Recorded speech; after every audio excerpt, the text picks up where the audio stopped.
Hello student, good evening everyone and welcome once again on my YouTube channel Bharat foundation classes. तो student last class में हम लोगों ने देख लिया था सेल के बारे में, जो भी बेसिक नॉलेज हम लोगों को चाहिए थी वो हम लोगों ने कवर अप कर लिया है। तो स्टूडेंट अगला टॉपिक जो हम लोग स्टार्ट करने वाले हैं वो है प्रॉपर सेल के बारे में। तो स्टूडेंट हम लोगों ने कल देखा था सेल के कितने कंपोनेंट हैं, 3 कंपोनेंट हैं, that is cell membrane, cytoplasm and third one is nucleus. ठीक है ना। तो सबसे मोस्ट इम्पोर्टेंट पार्ट, हालांकि हम लोग तीनों को ही मोस्ट इम्पोर्टेंट पार्ट कहेंगे, क्योंकि किसी एक अगर एक के बिना अगर एक कम हो भी जाता है तो हमारा सेल क्या हो जाएगा, लिविंग नहीं कहना है। तो आइए स्टूडेंट हम लोग देखते हैं सेल मेम्ब्रेन। तो नंबर 1 में हम लोग क्या लिखेंगे, cell cell membrane. Student cell membrane जो होता है वो प्लांट और एनिमल दोनों में ही पाया जाएगा। ठीक है, found in both plants and animals. तो इसमें यहाँ पे एक चीज नोट करने वाली ये है कि जो आउटर मोस्ट मेम्ब्रेन होगा एनिमल में वो होगा सेल मेम्ब्रेन, या फिर इसका दूसरा नाम है प्लाज्मा मेम्ब्रेन भी। ठीक है ना। और लेकिन जो प्लांट का केस है वो सेकेंड आउटर मोस्ट होगा। ठीक है ना। आउटर मोस्ट जो मेम्ब्रेन है उसको हम लोग कहते हैं सेल वॉल। ठीक है, it is the outermost membrane of it is the outermost membrane in case of animals। ठीक है। और स्टूडेंट इसका एक और नाम से भी जानते हैं हम लोग, it is also known as plasma membrane. ठीक है स्टूडेंट, इसको हम लोग प्लाज्मा मेम्ब्रेन भी कहते हैं। स्टूडेंट ये मेम्ब्रेन है बहुत थीन होगा, और सबसे बड़ी बात तो ये सेल के चारों तरफ है, तो ये क्या होगा, लिविंग भी होगा। अगर ये इसका कुछ प्रॉपर्टी हम लोग देखते हैं स्टूडेंट, इसका प्रॉपर्टी क्या क्या हो सकता है, थीन होगा। ठीक, अगर ये थीन है तो ये इलास्टिक प्रॉपर्टी भी होगा इसमें। ठीक है ना। अगर बहुत सारा सेल्स अगर एक जगह है तो वो क्या हो सकता है, वो अपना शेप और साइज को चेंज भी करने की कैपेसिटी, मतलब इसमें इलास्टिक प्रॉपर्टी जरूर होगा। ठीक है। अगर एक्सटर्नल फोर्स हम लोग लगा रहे हैं तब तक उसमें रिफॉर्मिंग फोर्स काम करेगा, और जैसे ही हम लोग एक्सटर्नल फोर्स को हटा देंगे वो अपना शेप को रिगेन कर लेगा।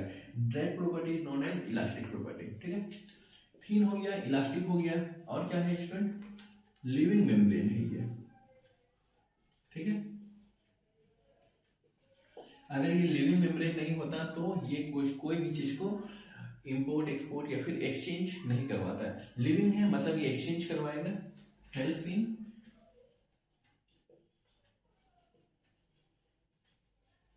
एक्सचेंज ऑफ, वो भी कैसा, स्मॉल एंड सेलेक्टिव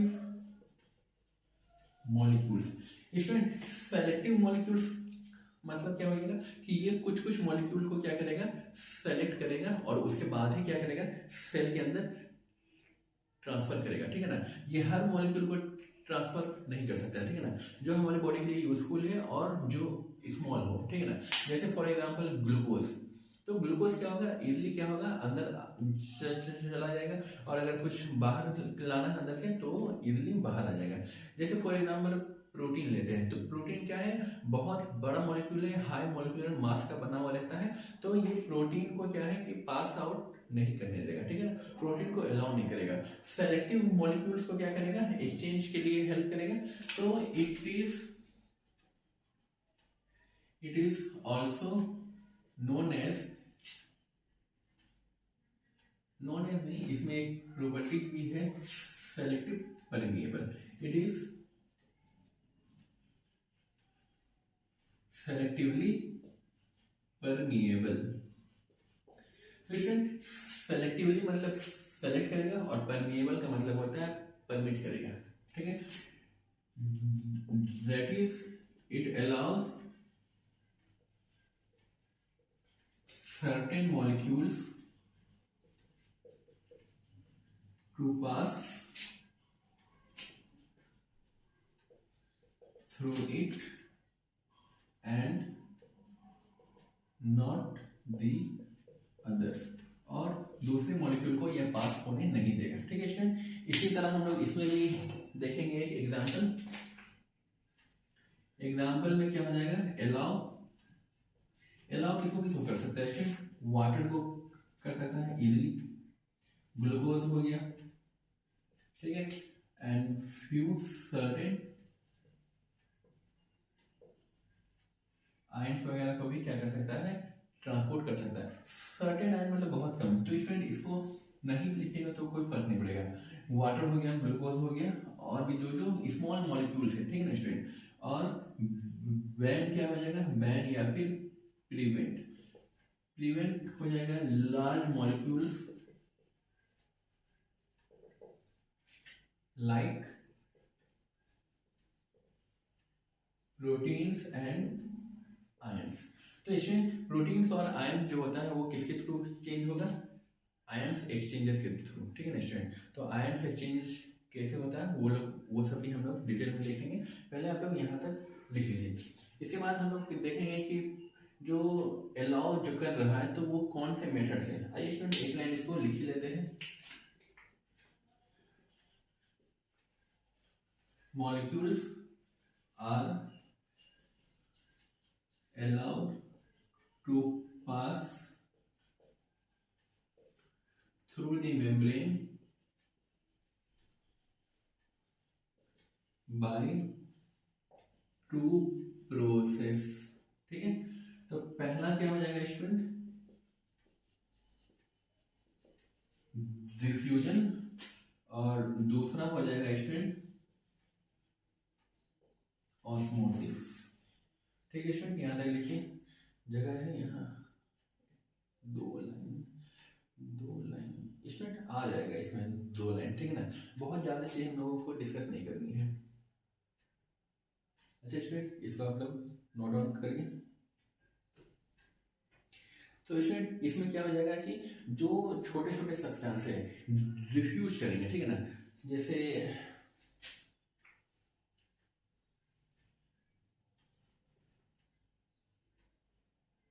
ठीक है स्टूडेंट, ये हो गया हमारा प्लाज्मा मेम्ब्रेन है। तो प्लाज्मा मेम्ब्रेन में क्या होगा कि जैसे यहाँ पे कुछ क्या हो जाएगा, और ऑक्सीजन आ गया या फिर कुछ और है, तो कार्बन डाइऑक्साइड तो अंदर में होगा, ठीक है, सेल के अंदर। तो ये इतना छोटा मॉलिक्यूल होता है कि ये अंदर आ जाएगा और ये जो गैस है वो बाहर आ सकता है, ठीक है।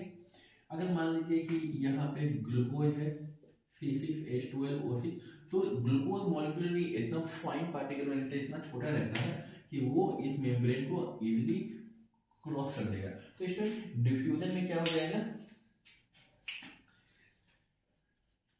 Here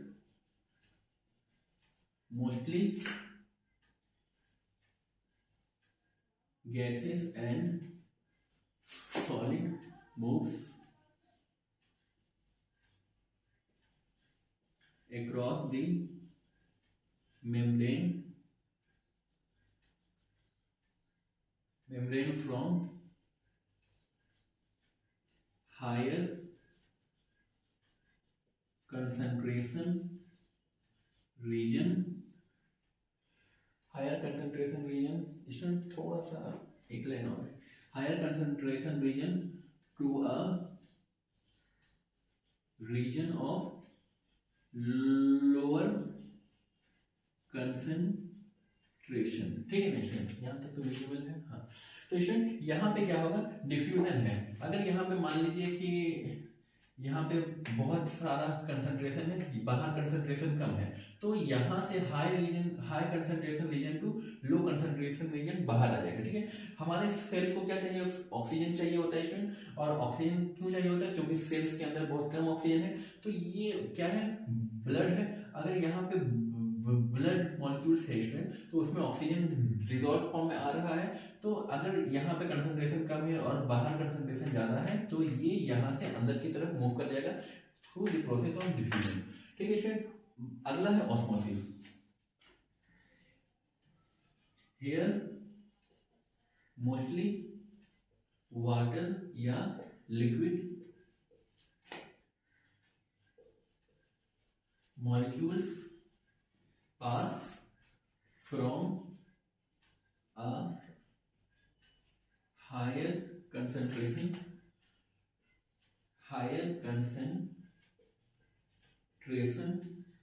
region to a region of lower concentration। ठीक है स्टूडेंट, यहाँ पे ऑस्मोसिस में कहीं कहीं पे लिखा हुआ रहता है कि from lower concentration to higher concentration, तो स्टूडेंट वो भी सही है। यहाँ पे क्या है, हम लोगों ने लिक्विड के कंसंट्रेशन को फॉलो किया है। अगर यहाँ पे हम लोग अच्छा स्टूडेंट, यहाँ पे एक चीज हम लोग डिस्कस कर लेते हैं, ठीक है ना स्टूडेंट। अच्छा यहाँ पे आ जाएगा, ठीक है। तो स्टूडेंट यहाँ पे मान लीजिए क्या है कि एक मेम्ब्रेन है, ठीक है, ये मेम्ब्रेन है, यहाँ पे कुछ क्या है, सॉल्यूशन है, ठीक है, सॉल्यूशन ए है, और यहाँ पे स्टूडेंट सॉल्यूशन बी है, ठीक है। सॉल्यूशन ए सॉल्यूशन बी हो गया। अब क्या होगा स्टूडेंट, यहाँ पे सॉल्यूट क्या है, सॉल्यूशन बनता किससे है, सॉल्यूट प्लस सॉल्वेंट मॉलिक्यूल, तो सॉल्यूट क्या है, ज्यादा है, और यहाँ पे सॉल्वेंट क्या है स्टूडेंट, कम है, ठीक है। और यहाँ पे भी क्या है, अगर मान लीजिए कि 5 लीटर यहाँ पे सॉल्यूशन है, 5 लीटर सॉल्यूशन यहाँ है, लेकिन इस केस में क्या है स्टूडेंट, सॉल्यूट कम है और यहाँ पे सॉल्वेंट मॉलिक्यूल ज्यादा है। तो यहाँ पे सॉल्वेंट का मतलब होता है लिक्विड पार्ट, और जो सॉल्यूट होता है स्टूडेंट, मतलब कि एक सॉल्यूशन बनाए हम लोग चीनी और पानी का, तो जो चीनी है स्टूडेंट, जो सॉल्यूट है जिसको हम लोग मीडियम में डिसॉल्व कर रहे होते हैं, उसको कहते हैं सॉल्यूट। तो सॉल्यूट यहाँ कम है, तो इस रीजन से इस रीजन मूव करेगा, ठीक है, तो मूवमेंट जो होगा वो इस रीजन जाएगा, ठीक है। तो सॉल्यूट का मूवमेंट इधर होगा, क्यों, क्योंकि सॉल्यूट कम है, इसलिए हम लोग कह सकते हैं कि ये जो पोर्शन है ये सॉलिड हो सकता है, और ये मान लेते हैं हम लोग लिक्विड है, ठीक है स्टूडेंट। तो यहाँ पे जो सॉल्वेंट का है, जो लिक्विड है, लिक्विड क्या है स्टूडेंट, वाटर है, तो हाई कंसंट्रेशन, यहाँ कंसंट्रेशन हाई है, यहाँ लो है, तो हाई टू लो की तरफ जा रहा है। अगर सॉल्यूट के टर्म में अगर हम लोगों को डेफिनेशन लिखना है, तो सॉल्यूट क्या है, कम है, और यहाँ पे सॉल्यूट ज्यादा है। From a region of lower solute potential to a region of higher solute potential, या फिर कंसंट्रेशन लिख सकते हैं, ठीक है। तो यही था, इसमें जो बच्चों को कंफ्यूजन होता है वो यहाँ से सॉल्व हो जाएगा। जहाँ पे पानी ज्यादा है वहां से कम की तरफ जाएगा, या जहाँ पे सॉल्यूट कम है मतलब डिसॉल्व पार्टिकल कम है, वहां से ज्यादा की तरफ जाएगा, ठीक है स्टूडेंट। तो कम और ज्यादा दोनों का कंसंट्रेशन यहाँ पे बना लिए हैं स्टूडेंट, इसको आप लोग नोट कर लीजिए। पानी पी लेते हैं जब तक।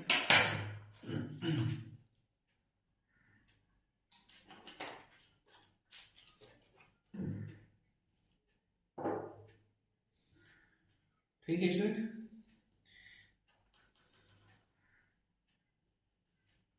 यहां तक लिख लिया होगा आप लोगों ने स्टूडेंट। इसी का एक अलग टॉपिक हम लोग देखेंगे, ऑस्मोसिस का, ठीक है ना। ऑस्मोसिस का फर्दर 3 पार्ट होता है, ठीक है।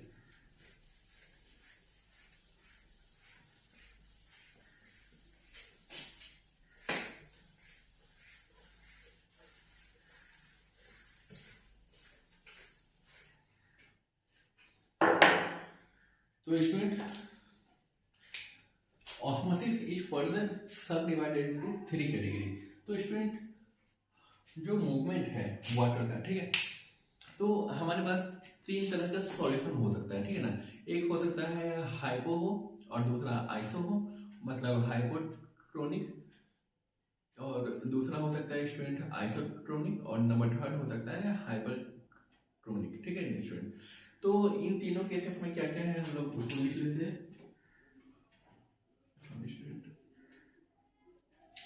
नंबर 1 पे हो जाएगा हाइपो, इसको थोड़ा सा बड़ा करके लिखते हैं।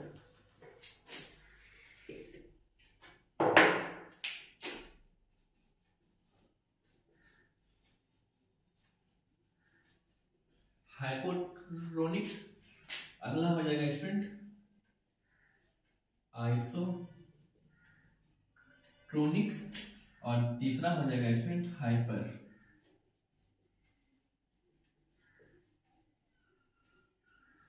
हाइपरटोनिक। ठीक है ना स्टूडेंट, ये है क्या चीज, ये है सॉल्यूशन, ये भी सॉल्यूशन है और ये भी सॉल्यूशन है। तो स्टूडेंट यहाँ पे सॉल्यूशन है दिया हुआ, ठीक है। तो सॉल्यूशन में होता क्या क्या है स्टूडेंट, दो चीज होगा, एक होगा सॉल्यूट पार्टिकल और दूसरा होगा सॉल्वेंट पार्टिकल। ठीक है स्टूडेंट, तो सॉल्यूट किसमें कम होगा किसमें ज्यादा होगा, इसमें क्या होगा उस केस में क्या होगा, हम लोग उसको देखते हैं। ठीक है स्टूडेंट, तो स्टूडेंट सॉल्यूट जो पहला केस है, पहला केस में जो सॉल्यूट होगा हाइपो के केस में सॉल्यूट कम होगा, और जो यहाँ पे क्या होगा स्टूडेंट आइसोटोनिक में इक्वल, इसको हम लोग लास्ट में लिखेंगे। ठीक है ना, आइसो का मतलब होता है सेम। ठीक है ना स्टूडेंट, इसको एक कलर और दे देते हैं, इस ये साइन नीचे है और ये साइन है ऊपर। ठीक है, बोथ कंसंट्रेशन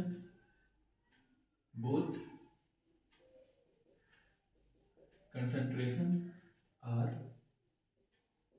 सेम।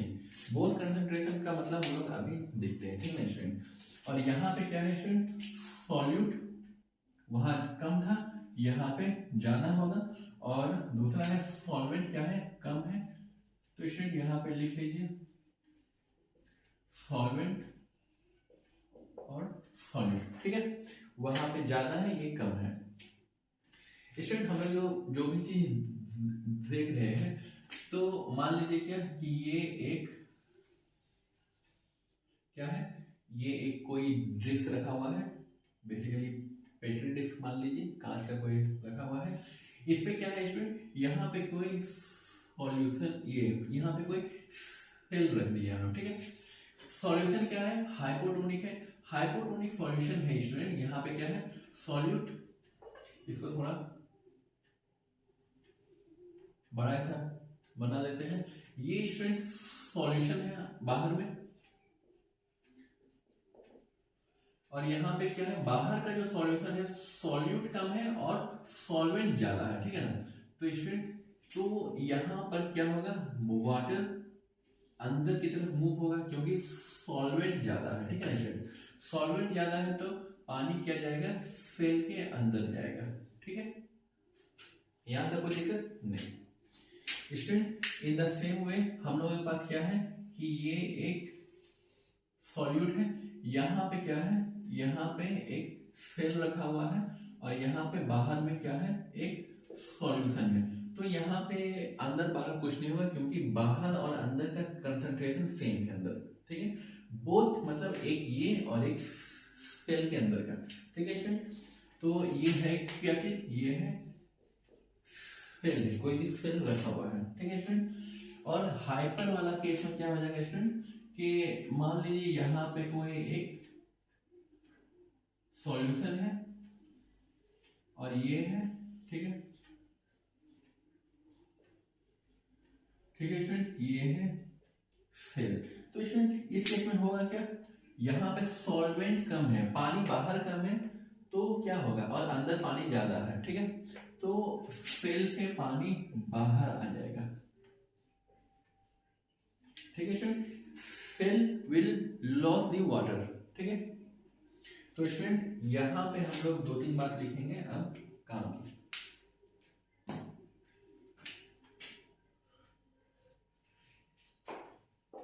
स्टूडेंट बाहर का सॉल्यूशन ज्यादा है, मतलब पानी ज्यादा है, डिजॉल्व मिनरल्स न्यूट्रिएंट या फिर कोई भी चीज जो डिजॉल्व है वो कम है। तो इस केस में अगर पानी ज्यादा है तो द सॉल्यूशन विल डाइल्यूट। ठीक है ना, तो यहाँ पे जो सॉल्यूशन होगा डाइल्यूट होगा स्टूडेंट, यहाँ पे नॉर्मल सॉल्यूशन होगा, और यहाँ पे क्या होगा student concentrated solution.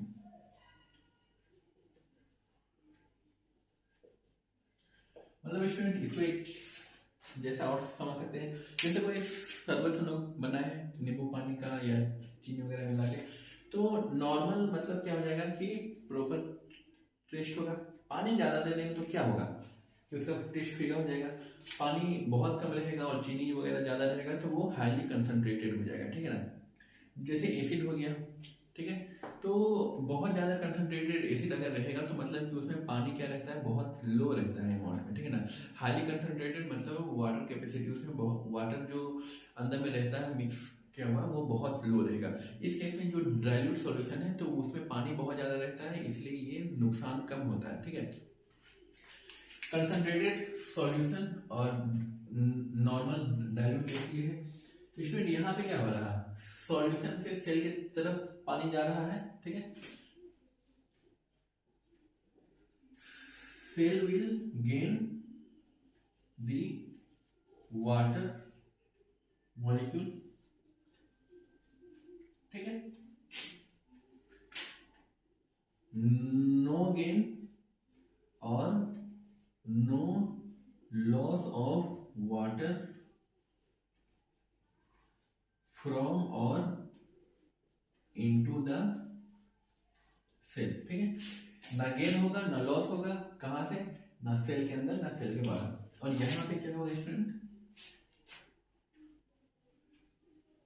Cell will lose the water from it, वो क्या होगा स्टूडेंट, अपना जो वाटर है वो लॉस कर देगा। अगले में क्या होगा स्टूडेंट, सेल वाटर गेन कर रहा मतलब वो फूल जाएगा, ठीक है। Results in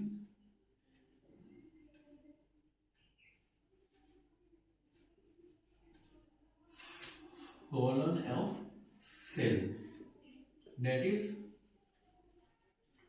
volume of cell increases, ठीक है। और यहाँ पे no change in volume, volume में कोई चेंज नहीं होगा क्योंकि वहां पे गेन और लॉस तो कुछ हो नहीं रहा, ठीक है। और यहाँ पे result in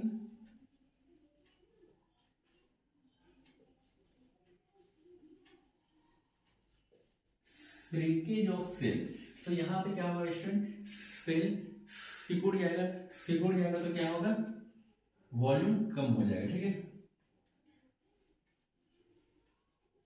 decrease in cell volume, cell का वॉल्यूम कम हो जाएगा। तो स्टूडेंट आज के लिए, सॉरी आज के लिए नहीं, अभी तो बहुत कम समय हुआ है, इस टॉपिक में बस इतना ही। अब हम लोग स्टार्ट करेंगे सेल के अलग अलग थ्योरीज के बारे में, ठीक है स्टूडेंट। यहाँ तक आप लोग जल्दी से नोट डाउन कर लीजिए।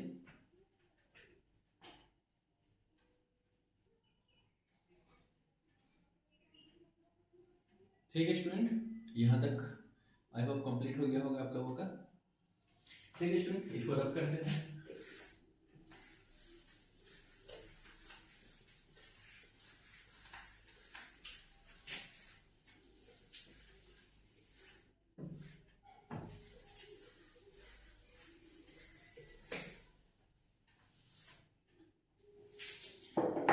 तो स्टूडेंट अगला जो टॉपिक स्टार्ट करने वाले हैं वो है किस चीज पे,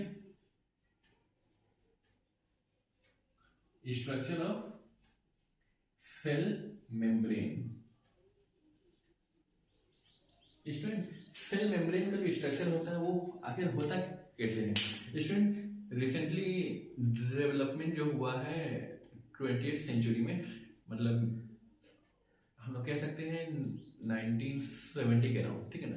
तो 1970 के अराउंड क्या हुआ कि 70s में तो यहाँ पे दो साइंटिस्ट आए थे, सिंजर एंड निकोलसन, ठीक है। तो उन्होंने फ्लूइड मोज़ेक थ्योरी दिया। तो उस थ्योरी के हिसाब से कहा क्या उन्होंने, उन्होंने माइक्रोस्कोप में जब ऑब्जर्व किया तो उन्होंने देखा कि जो जो सेल मेम्ब्रेन है तो वो किसी का बना हुआ है, बाय लेयर लिपिड, और उसके बीच में क्या क्या है, छोटे छोटे मॉलिक्यूल्स हैं, ठीक है ना। हाई मॉलिक्यूलर मास के बने हुए हैं। तो उन्होंने फर्दर स्टडी किया तो पता चला कि वो कुछ और नहीं, वो प्रोटीन मॉलिक्यूल है, ठीक है ना स्टूडेंट। तो हम लोग कह सकते हैं it is made up of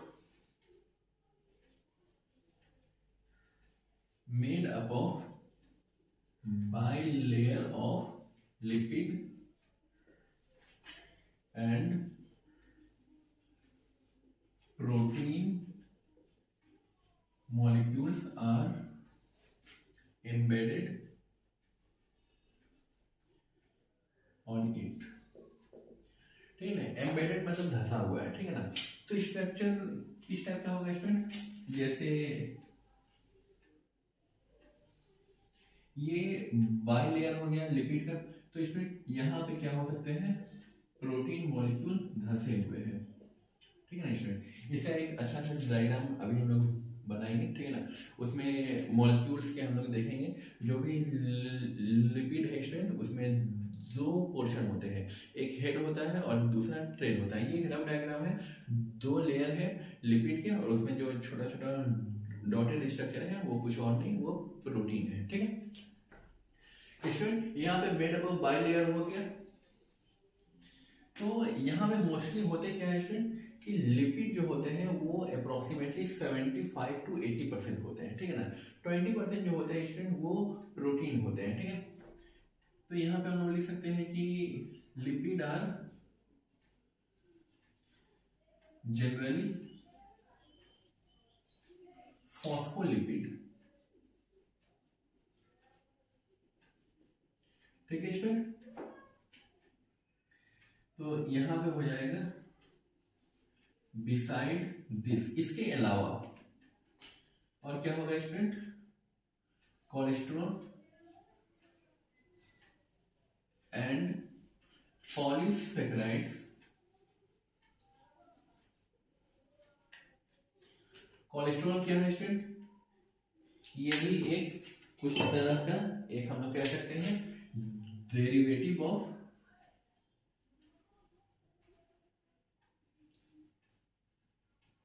fats.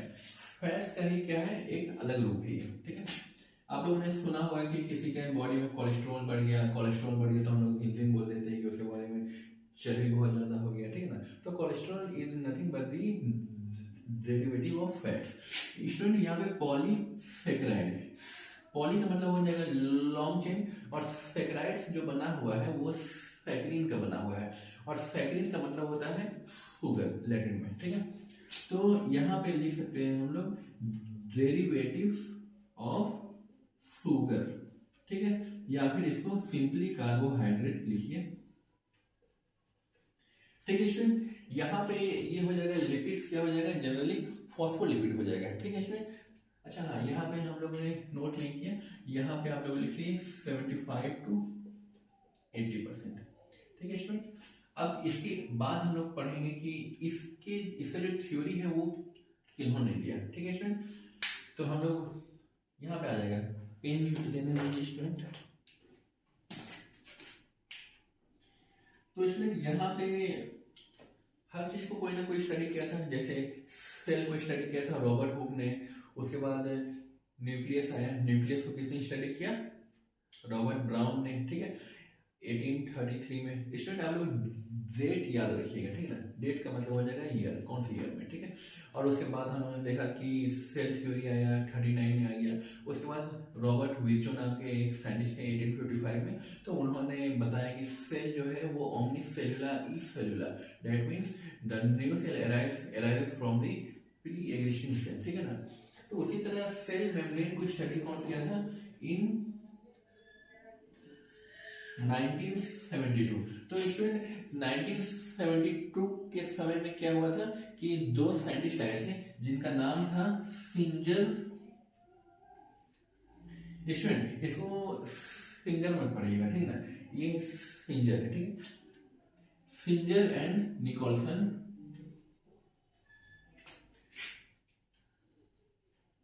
proposed a fluid model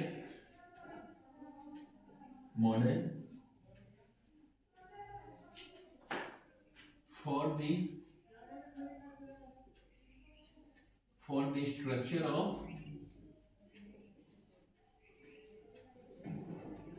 cell membrane. तो स्टूडेंट 1972 में सिंजर और निकोलसन ने क्या दिया, एक फ्लूइड मोज़ेक मॉडल दिया, ठीक है। तो स्टूडेंट फ्लूइड का मतलब क्या हो जाता है, फ्लूइड का मतलब anything which have the ability to flow. तो जो भी चीज फ्लो कर सकता है उसको हम लोग कहते हैं फ्लूइड। और मोज़ेक का मतलब होता है स्टूडेंट पैटर्न, ठीक है ना। तो पैटर्न किस चीज का पैटर्न है, सेल मेम्ब्रेन का है। तो उसमें क्या हो रहा है कि फ्लूइड का कुछ ना कुछ पैटर्न है, अरेंजमेंट का कुछ पैटर्न है। आइए स्टूडेंट इसको लिख ही लीजिए आप लोग। मतलब pattern of flow of, pattern of arrangement लिख दीजिए student, pattern of arrangement of lipid and protein. तो प्रोटीन और लिपिड का अरेंजमेंट जो सेल मेम्ब्रेन में होता है वो कैसा होता है, ठीक है ना। तो स्टूडेंट इसके लिए क्या चीज आया है, एक एम्फीपैथिक मॉडल आया है, ठीक है ना। तो एम्फीपैथिक थ्योरी के हिसाब से क्या है, इसमें लिख ही लीजिए एम्फीपैथिक मॉडल। तो स्टूडेंट एम्फीपैथिक मॉडल कहता क्या है, एम्फीपैथिक मॉडल में बेसिकली यही है कि फ्लूइड है टू एंड, और वो कौन कौन सा है स्टूडेंट, दो हम लोग लिखेंगे। एक होता है हाइड्रोफोबिक, एक होता है हाइड्रोफिलिक, ठीक है। तो हाइड्रोफिलिक पहले लिख रहे हैं और दूसरा है हाइड्रोफोबिक। फोबिक का मतलब होता है डरना, ठीक है ना, स्केरिंग समथिंग, ठीक है। और यहाँ पे फीलिंग का मतलब होता है अट्रैक्शन, ठीक है। तो इसमें हाइड्रोफोबिक और हाइड्रोफिलिक, इनको क्या बोल दिया है, हाँ बार बार चेंज हो जाता है। तो हाइड्रोफिलिक का मतलब क्या हो जाएगा स्टूडेंट, हेड पोर्शन, ठीक है। और हाइड्रोफोबिक का मतलब होता है पूंछ। स्टूडेंट इसको आप ऐसे याद रख सकते हैं, जैसे ये क्या हो जाएगा, ये वाला ट्रेल पोर्शन है और ये हेड पोर्शन है। Human sperm also look like this one, ठीक है। तो स्टूडेंट हाइड्रोफिलिक और हाइड्रोफोबिक, फोबिक का मतलब बताया अभी डरना। तो अगर कोई भी चीज किसी चीज से डरेगा तो क्या होगा, वो दुम दबा के भाग जाएगा, ठीक है ना। तो जो ट्रेल पोर्शन है वो फोबिक को रिप्रेजेंट करता है, और जो हेड है अट्रैक्टिव, मतलब कि वो उसका सामना करेगा, ठीक है स्टूडेंट। ठीक है स्टूडेंट, आप लोग समझ गए इसको कैसे रिप्रेजेंट करना है। और हाँ, इसके बाद क्या है, उस फिगर को हम लोग रब कर रहे हैं स्टूडेंट 1 मिनट के लिए। जब तक स्टूडेंट आप लोग इसको नोट डाउन कर लीजिए, इसका जो फिगर होता है अरेंजमेंट जो है फ्लूइड मोज़ेक मॉडल का, वो कैसा है वो हम लोग डिस्कस करेंगे।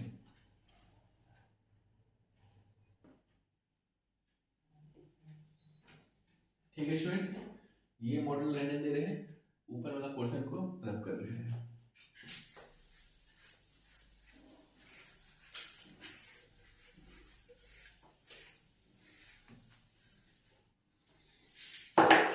तो स्टूडेंट इसका जो रफ डायग्राम हो जाएगा वो हम लोग रेड पेन से हम देखते हैं और ग्रीन से देख लेते हैं। तो स्टूडेंट हम लोगों का जो कुछ स्ट्रक्चर होगा,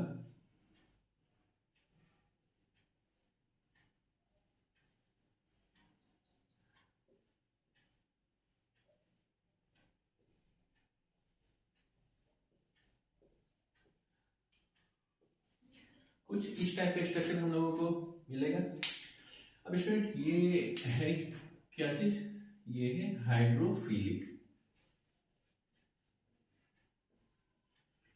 ये पोर्शन भी है हाइड्रोफिलिक, और ये पोर्शन है क्या चीज, हाइड्रोफोबिक, ठीक है स्टूडेंट। अब यहाँ पे क्या है, बीच बीच में हाई मॉलिक्यूलर मास है, किस चीज का है, ये प्रोटीन है, ठीक है ना स्टूडेंट। ये जो ग्रीन कलर है ये प्रोटीन है, और यहाँ पे जो फ्लूइड है स्टूडेंट, तो फ्लूइड को क्या है, दो एंड है। तो ये वाला पोर्शन और ये जो पोर्शन है स्टूडेंट, इसको कहते हैं हम लोग लिपिड या फिर फैट, ठीक है स्टूडेंट। तो इस मॉडल के हिसाब से हम लोगों को क्या ऑब्जर्वेशन मिल रहा है, देखने को क्या मिल रहा है कि the pattern looks similar to that of protein flowing in the iceberg. Protein floating as iceberg in the sea of liquid. तो इसमें सी ऑफ लिपिड मतलब लिपिड का समुद्र है, और मतलब कि जैसे समुद्र होता है उसमें क्या होता है, बड़े बड़े आइसबर्ग क्या होते हैं, जो ग्लेशियर होते हैं वो फ्लोट कर रहे होते हैं, ठीक है ना। तो उसी तरह क्या है यहाँ पे सी किसी का है, लिपिड का है, तो लिपिड का समुद्र है और उसमें क्या है बीच बीच में कहीं कहीं जो आइसबर्ग के जैसा आइसबर्ग जैसे फ्लो कर रहा होता है, वैसे ही प्रोटीन क्या कर रहा है कि आइसबर्ग की तरह फ्लो कर रहा है, ठीक है। तो स्टूडेंट यही है आपका Singer and Nicolson model, the fluid mosaic model यही है, ठीक है स्टूडेंट। समय हो गया है, आज के लिए बस इतना ही। मिलते हैं अगले क्लास में। अगले क्लास में हम लोग देखेंगे सेल वॉल, ठीक है। उसके बाद धीरे धीरे हम लोग इस चैप्टर को कंप्लीट कर लेंगे, ठीक है स्टूडेंट। तब तक रखते हैं, तब तक के लिए बाय बाय। 5 सेकंड में ऑटोमेटिक बंद हो जाएगा।